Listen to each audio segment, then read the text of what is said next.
Hey guys, Dollet back once again to bring you your Perpetual Breakdown. This week, a special episode. We brought back our friend and yours, Ethis Asher, as we gushed over the Final Fantasy XIV 2021 FanFest. We had another look at the trailer.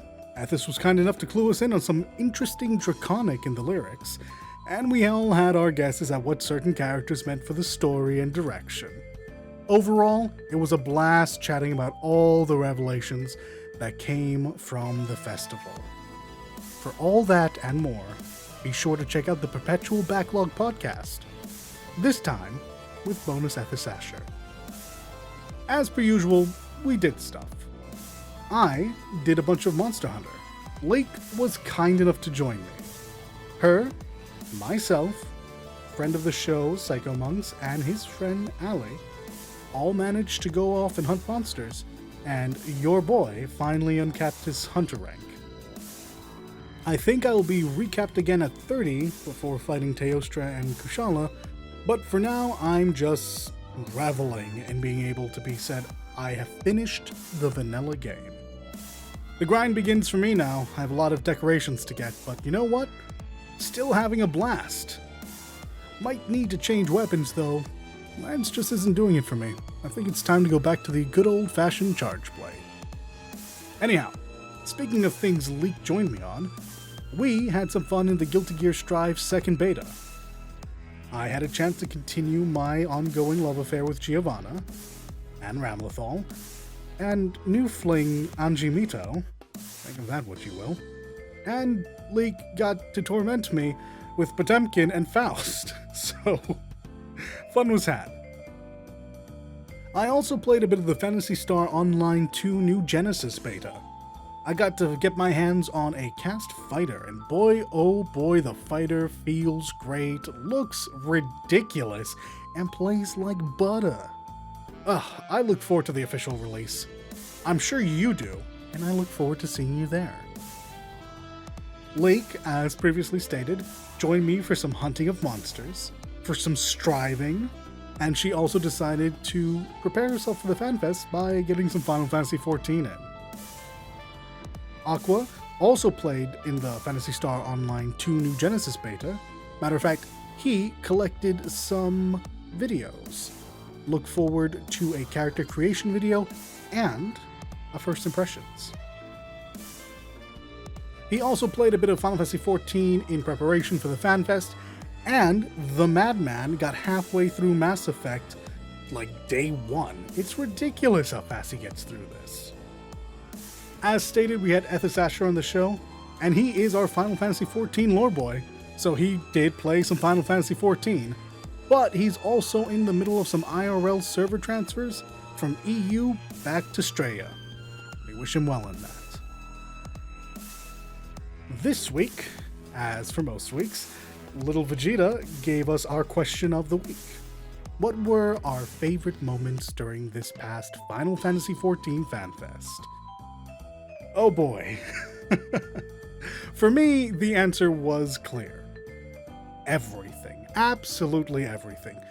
But if you're gonna make me pick, the concert, specifically A Long Fall, and Ethis' silent victory dance at the server announcement. Leek's favorite portions were Soken's contribution to the piano concert, Who Wants to Be a Gillionaire, and the entirety of Final Fantasy XIV Twitter, a steady stream of memes and shitposts. For Aqua, it was the Primals concert, and specifically the added Ardbert shenanigans. I appreciate that. And Ethis had a dream realized. Oceanic data centers.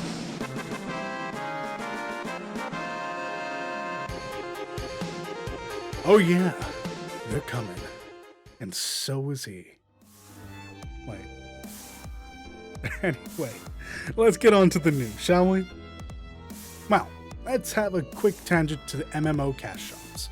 This comes up mostly because New World, the Amazon MMO, has had some information break NDA and leak out.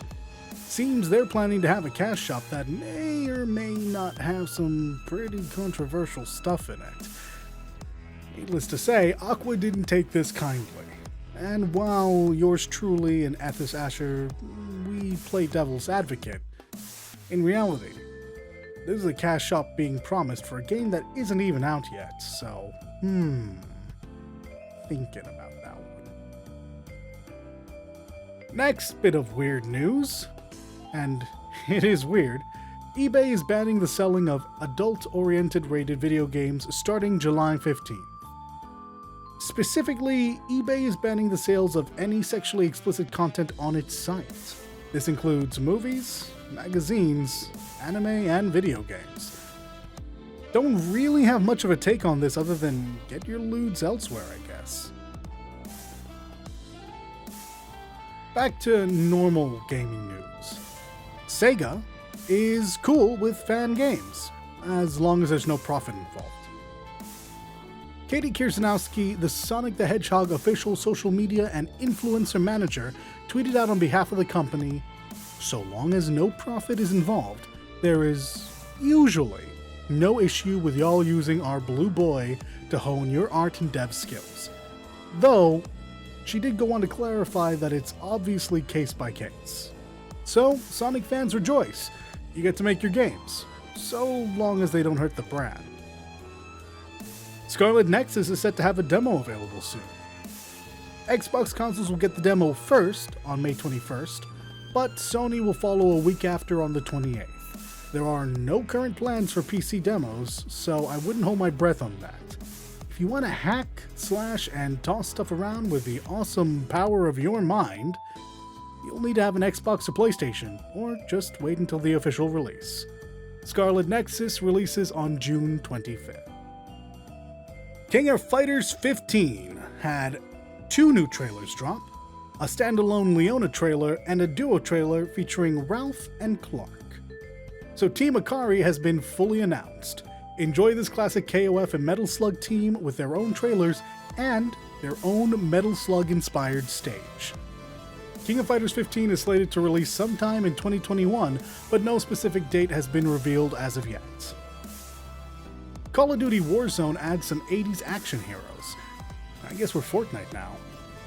John Rambo and John McClane are playable operators for the small price of $20 a pop.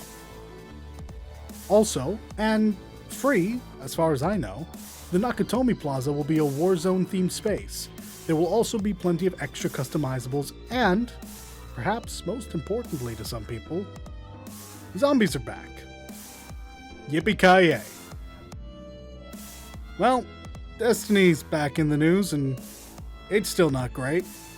So, Destiny 2's Transmog is somehow worse than we thought.